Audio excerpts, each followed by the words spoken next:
Hey guys, welcome to today's video. Today we are going to be going over frequently asked questions. I have 2 pages of your guys' frequently asked questions here, and you guys come up with like really good questions. So I've got a lot to go over here.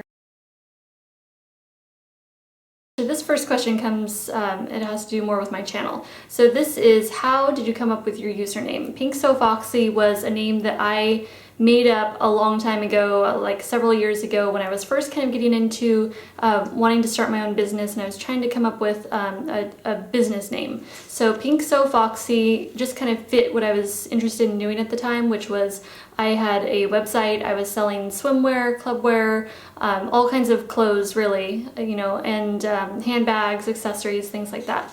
So it was just like a super girly store. Like think of the things I'm into, like leopard print, fur, faux fur, pink. It was just like all this frill and stuff, and so that was my online store, which I actually I had that for a couple of years, and that was really fun to kind of, you know, get into business and kind of learning a little bit more about business. And then I sort of switched directions because I became interested in jewelry and handcrafting and learning to do other things. So that's kind of how I roll, is just sort of like moving different directions and sort of experimenting and exploring, you know, talents and things that you're interested in, hobbies and whatnot. Okay, next is, did you ever go to beauty school? No, I have not. I am not a beauty professional in any way, shape, or form. I have learned everything about makeup from all of the wonderful people on YouTube. Thanks to the YouTube beauty community, that is the school that I went to. Okay, have you ever done any more purging of your stash since I did my last makeup inventory? No, but I will do it. When I do any more purging, I will film it so you guys know exactly like what I'm getting rid of, or, you know, you'll be able to track everything that's going on in my collection. Now that you've been doing Makeout 2013 for a while, how do you feel about the shopping restrictions? I haven't minded in the slightest. Like, it hasn't been like me walking into a store and seeing something and being like, oh shoot, I wish I could get that, but I can't. No, it hasn't been like that at all. It's been like, oh my word, this is like so, like such a relief, and I can just go to my collection and find something new. I'm finding like new loves within my stash already. So, you know, I've been through the stores, you know, and I've done a little bit of like fashion shopping, you know, that sort of shopping wise, but you know, passing by the mat counter or something and seeing the new collections out, I'm just kind of like, yeah, I don't feel like I'm missing anything at all. Okay, next question is, with Makeout 2013, how will you deal with eye mats? Because I'm going to be going to eye mats in January. Will you just visit and not buy anything, or will you be holding back as best you can? Well, I do have my allowance. I'm allowing myself 10 makeup purchases for this next year, you know, for 2013. And so I do have an allowance, so if I find something that I feel like is like really cool, like so amazing that I can't live without it, that I've got to have it, you know, from eye mats, then I'm able to use one of my allowances on it or something, you know. But I'm not going there to go shopping how other people do. I'm going there more for, well, pretty much because I'm already going to be in the area. We're already going for work.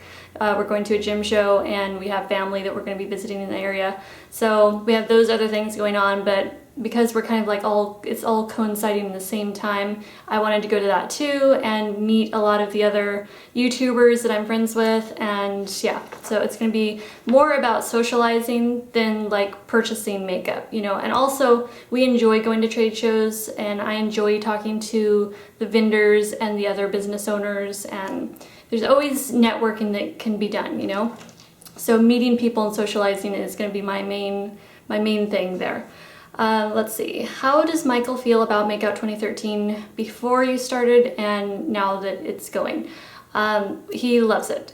Before, when I was purchasing all kinds of makeup, he was really sweet. Like I've said before, he never said anything about my shopping or my makeup purchases. He was just the sweetest thing, and he would take me to the drugstores or something, or ask if I wanted to stop and go into the mat counter, you know, if we're passing by the mall.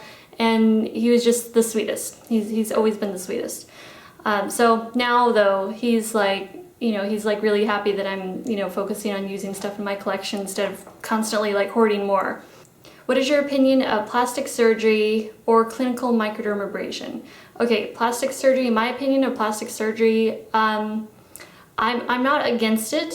I wouldn't want it for myself because number one, the idea of being like sliced open, it freaks me out. So I couldn't ever see myself doing that. But if other people feel like it's something that they really want to do and they feel really strongly about, then I'm just like, well, go for it then, you know? Like I wouldn't like hold that against them, or I wouldn't really think anything of it, really. Okay. Oh, and clinical microdermabrasion. Same thing, I would say, you know, if that's something that someone really feels like that's going to maybe lift their spirits or make them feel good, maybe make them feel, you know, more beautiful or something, then go for it. For me, it has passed my mind, you know, passed through my mind about microdermabrasion because I'm kind of interested in, you know, kind of like reducing scarring, and that's supposed to do that, but I haven't ever, you know, taken any steps towards that at all, and I can't say that I will ever. It's really hard to say. Since you're using natural skincare, will you be switching to all natural organic makeup? No. First of all, I have so much makeup right now that I'm not really interested in looking to buy any makeup at all at this point.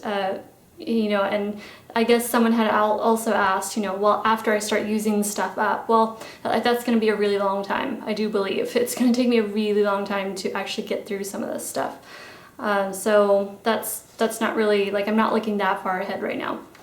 You never know in the future. If I was to come across some piece of makeup that was all natural, organic, and it was really cool, like a really beautiful lipstick or something, then you know, I would get it. But I'm not like really interested in switching from brands that I currently love just to go all natural, organic, you know? I don't feel like just because I'm using natural skincare that I have to go all the way. You know what I mean? So that's just me though. So okay, have you ever used Bare Minerals makeup? Yes, I have several eyeshadows from them, which I love. I used to use some of their mineral powder foundations. Those were okay. I kind of had a hard time finding my right color though, so. What was your first piece of makeup? You know, I really can't remember. It may have been like a Wet n Wild lipstick or maybe a mascara. Will you do another favorite nude color makeup product soon? Okay, so like I did the pink one, like my favorite Barbie pink products, yes. I'm going to do one on nudes, like favorite nude products. Yeah, that'll be coming very soon. Any tips for uneven eyelids? Yes, I have uneven eyelids, which you may have noticed when I do tutorials. But one is, well, in fact, it's kind of funny. When I was younger, I remember looking in the mirror and I was like, oh dang, I'm deformed. What's with that eyelid? It's like not the same as that one, you know? I was like, that was where my mind was. I thought I was like deformed or something because they weren't exactly the same.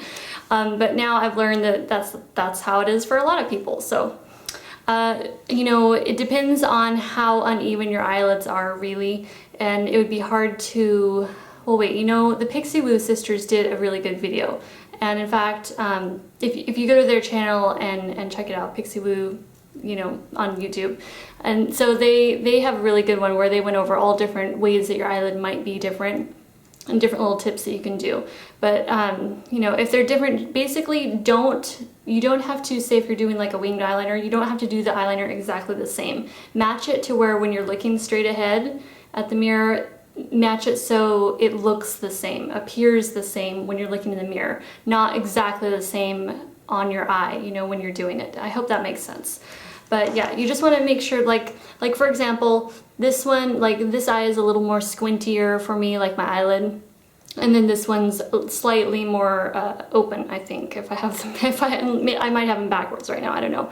But anyway, so I do my eyeliner a little bit lower to the lash line on this side compared to this one.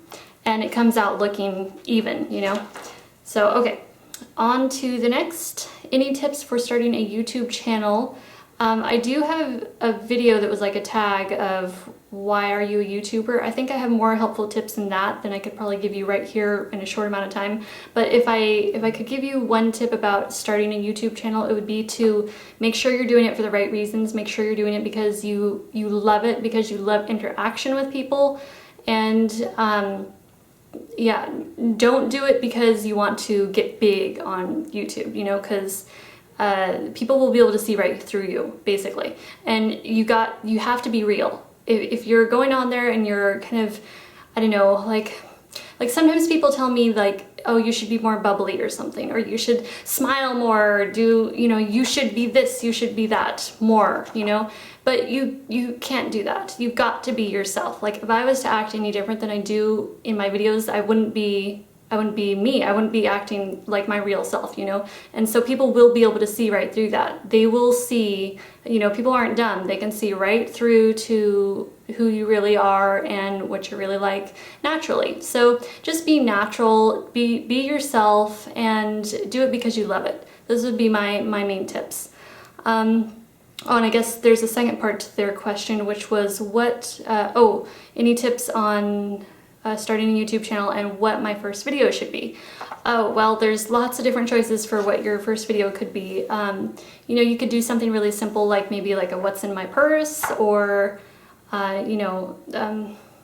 yeah, I would do something that doesn't take a whole lot of effort, because you know there's not going to be a whole lot of people seeing it right away, your very first video, but don't be bummed out at that. You just got to keep going. So just do something that's kind of easy and fun, maybe an outfit of the day or something, you know, just something that you're comfortable with to get started. Okay. Oh, where did you get your camo pants? Okay, this doesn't fit into beauty, but that's okay, it's fashion. So where did you get your camo pants, like camo cargo pants that I was wearing? I got a lot of questions and I couldn't keep up with answering everyone on that. I was surprised too, because I didn't realize so many other people love camo too, because I always love camo. So I have a pair of camo pants, and I didn't even realize that I didn't grab them to see what brand they are, so hold on one sec. So these are Unique, but it's spelled like, oh, I don't know if you're gonna be able to see that. It's spelled like you know, like unique. So there you go. And so that's the brand. They're just cargo pants, and I got them at Ross. So that's why I wanted to show you the brand, because Ross, you know, they always cycle stuff. So I don't know who originally carries that brand, but those are them. And they're really soft, they're really comfortable, but they're really like durable too. So that's why I like those. Oh, and I almost forgot, this mirror back here, it says Pink xoxo. It's a little like oval mirror. People have been asking where I got that or if I had it made. Actually, Michael's dad's girlfriend made that for me, or had it made. She works at an embroidery shop, so I think they started doing things like that. So anyways, yeah, so she sent that out to me, so I thought that was really sweet, and I love it, so I keep it up there. Now on to natural oils and skincare questions. Are you still using your PMD? And the PMD, in case you haven't seen it yet, is a personal microdermabrasion tool. So it looks like that's got a little microdermabrasion head on there. It's just a little abrasive head. And then you screw that on, you plug it in, and you hold your skin taut and you go. And I used this for a long time, and I used it every single week, once a week. And I particularly liked it to help with scarring, help reduce you know, dark spots and scarring, which is what microdermabrasion is supposed to help with.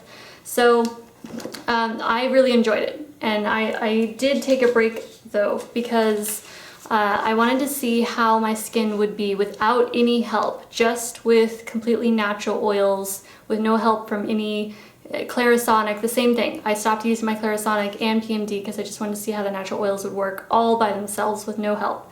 And I'm pretty happy with how they've been working, so I haven't gone back to either this or my Clarisonic. So they have been taking a break.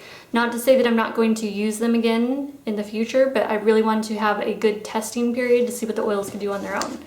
Next question is, any tips on how to make your own vitamin C serum? And that's funny because I was going to make a video on it. I was going to do a do-it-yourself vitamin C serum right at the same time that I was about to do that. Dr. Schultz from Derm TV came out with his video of how do-it-yourself vitamin C serums are ineffective. And I was like, oh, okay, well, maybe I won't be doing that video after all. Because, you know, I don't like getting involved in controversy, so...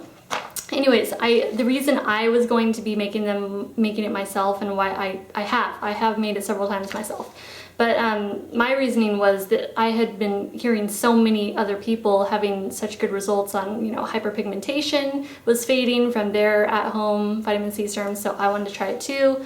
And yeah, so that's why I was interested in it to begin with, doing it myself. And plus they're so darn expensive, like at Sephora or whatever, you know, whatever store. So I just wanted to try it myself since I'd heard, you know, such good things from other people. But I can't say that I'm going to be doing that video now, just like I said.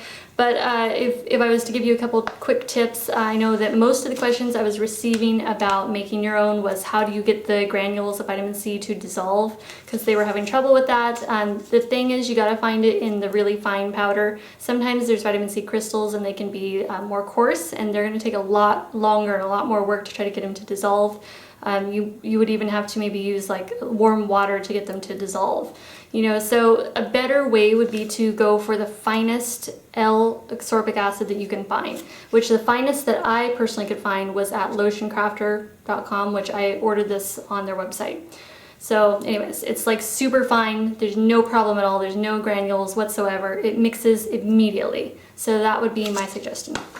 Next question is, what oils do you use for redness or acne? Okay, my best oils that I have found for me for redness, to reduce redness, is a mixture of lavender and tea tree oil. So I use this, it makes the redness disappear pretty darn fast. So those are the best combinations of oils I've found. Let's see, and for acne too. It works with, you know, it's antibacterial, antiseptic, anti-inflammatory, so it really helps with acne. The next question, what oils do you use for anti-aging? I personally like frankincense, so that's my favorite for, you know, fine lines and whatever. And of course rosehip oil, which I mix either of those with rosehip oil. That's pretty much my favorite carrier oil like ever. I use it for, I mean, on my face every single day. And I think it really helps with sort of creating that clear, sort of glowy skin. What natural remedies are there for hyperpigmentation? There are different oils, you know, there's different essential oils you can use. There's like lemon oil, I have heard is good, although I've just been focused on, you know, more like the reducing of redness and things like that. But the rosehip oil is supposed to be really good for reducing hyperpigmentation. So that's something that I would recommend for that. Oh, and how long does it take to fade hyperpigmentation naturally with oils and whatnot? Oh, you know, something else I should mention about the hyperpigmentation is aside from oils, there's other things you can use. There's scrubs with like, you know, like lemon and sugar. There's different options besides oils, so you don't have to only look in the oil direction. How long does it take to fade? It takes time. It takes months, so don't think that you're going to use it for a few weeks or something and that it's going to go away. Hyperpigmentation can pop up really easily or come back on you really easily, but it takes a long time to go away, so you got to be patient. Okay, what do you use under your eyes for moisturizer? So I pretty much just use sort of whatever oil I'm moisturizing with that night or, you know, that day or whatever. So rosehip oil is pretty much my number one. I have used baobab oil too, which comes in like a similar little container like this from Acacia, but usually it's rosehip oil. And I just kind of like, you know, I have it on a cotton pad or whatever, I massage it in. And I can't handle very much moisture under my eye. Like if I was to use a thick cream, I end up getting that melia, those tiny little white bumps. So my skin can't handle too much moisture under my eye. Do the oils make your skin more oily? No, exactly the opposite. My skin, I always believed that I was just gonna have oily skin like forever, right? But as soon as I started using my oils, or I can't say as soon as, like basically, you know, a couple weeks into, I noticed a complete change with how oily my skin was. It stopped overproducing oil. So it's actually balanced my skin rather than what you might typically think. You know, oh, you might not want to put oil on your face because it'll make you even more oily. It's actually the opposite. You basically kind of like sends a message to your sebaceous glands that you already have oil in your skin and you don't need to produce more, you know. Whereas if you were to dry out your skin, if you're washing it with soap products a lot and stuff, it's going to dry out your skin, you know, and then you're going to produce more oil than ever before. So you want to make sure that your skin is as moist as possible, and then your oil will start to subside and your skin will start to balance. So now, instead of having oily skin like I thought I was always going to have, now I kind of have normal skin, which is very nice. It's a nice change. Since you moisturize with oils, are you able to wear oils under your makeup? Yes. Yep, I do. Whenever I wear, you know, foundation, I have my oils on. The trick is to not have too much. You don't want to use too much oil because if your skin can't absorb it, it's just going to sit on top of your skin and you will know. So you want to just use a little bit, and if your skin's if you have drier skin and it has trouble absorbing the oil, then hold like maybe like a warm washcloth over your skin before you apply your moisturizer or toner or whatever it is, and then everything can kind of soak in a little bit better when the skin is soft and moist. Do you experience eye and nose tingling from the oils? Okay, so this person uses lavender, tea tree, and peppermint. So when I read that question, I was kind of thinking, well, do you use all three of those together? Because that might be a little too much, especially the peppermint. That can be really, really strong. So if you are using all three of those together, I would not do that. I would just cut out the peppermint and just use the tea tree and lavender, and they mix it with sweet almond oil, so that would be a good combination. But yeah, don't use all three of those together. And if you're not using all three of those together, if you're saying that you're using those separately, then you know, maybe just cut back on how often you use it. I don't know, or maybe you just have sensitive skin. Okay, do you clean with oils? Oh, like do I use them in, you know, to clean house with them, in sprays, you know, to clean countertops and whatnot? Not yet. I know that there's lots of recipes out there, and I did look into a couple with like lemon oil, and I know you can use orange oil too. The citrus oils are really good for cleaning, and right now I've always just used vinegar and water, just like regular white vinegar and water to clean all my mirrors, countertops, and everything like that.